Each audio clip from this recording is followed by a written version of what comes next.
Okay, I'm just slipping this one in here.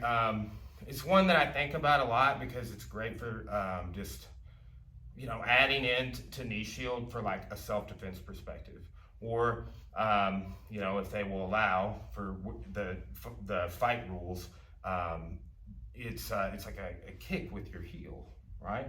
So, but it's from this knee shield position. So we're recently working a little bit of knee shield stuff. So this happens all the time. I'll be working on things, and then I start unlocking files. I'm like, oh man, I hadn't thought about that in a minute, right? So we've been doing some different stuff that we picked up from Pedro Sauer from Knee Shield. This I learned from Master Hickson in a seminar, right? And it was actually the first seminar I ever did with him. He was talking about knee shield, protecting, and the funniest story ever, I tell this every time I do a technique from the seminar basically.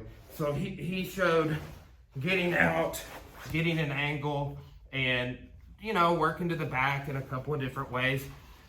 And there's a clip of him teaching a little segment off of this, same sort of idea, right? But he was here, and he had the guy put him in knee shield. It'd be like if I was having you, like, hey, Michael, put me in knee shield, and the guy's like, okay, and he's like, oh, very good, and then just like backhands him in the groin. And he's like, cover that up, right? But so again, it's like, what did I say at the beginning? It's like from a self-defense perspective.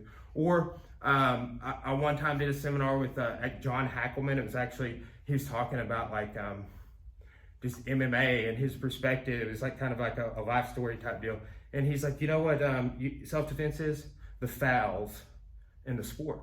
And he's like, and all of my fighters have been fouled all the time, right? People get hit in the groin in fights all the time. People get poked in the eye in fights all the time. He had Alexander Gustafsson there, and he'd been poked in the eye and couldn't drive for 2 weeks, right? So just some things to consider. I'm sorry, he had Glover Teixeira there, and Alexander Gustafsson had been the guy that poked Glover in the eye so many times Glover couldn't drive a car for 2 weeks, right? So, but just kind of self-defense, like, look, I've got distance, angle already, and like the knee shield keeps you away, but like, look how my hips are mobile and I'm connected, okay?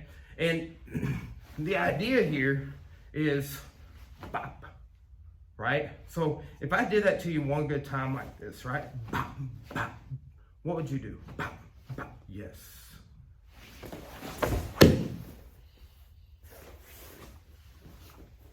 Thank you for redistributing your weight and making my sweep easier and more efficient. I appreciate that.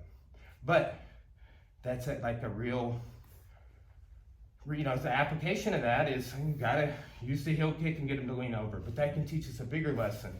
Is that if I get you to lean at all, or you are leaning, right? And we've been doing one where we get into post, right? Like we're here, boom. See, he's got a hand on the mat. This is, I'm not getting him to, I'm just getting him to lean, right? I'm pow, pow, pow. See how he's not gonna put his hand on the mat to block that, right? He's gonna bring it right in there, and then you got I can just touch, grab, anything. More than likely, if his hand's there and I immediately go here, it's gonna be real difficult, all right?